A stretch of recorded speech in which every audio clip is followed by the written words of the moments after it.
അയലത്തെ കൂട്ടുകാരാം ഹംസ പറഞ്ഞു, അബ്ദു പറഞ്ഞു, ആലി പറഞ്ഞു, അഴകൊത്തൊരു സുന്ദരിക്ക് ഞാൻ പ്രാണനാണെന്ന്.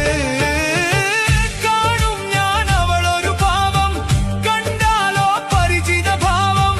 കാണും ഞാൻ അവളൊരു ഭാവം, കണ്ടാലോ പരിചിത ഭാവം. നിലയുടെ കടവിൽ, ചിറയുടെ പടവിൽ, കുടയുടെ മറവിൽ, അവളുടെ പിറകിൽ നിനച്ചും വിരച്ചും പിന്നെ അവളുടെ അരികിൽ.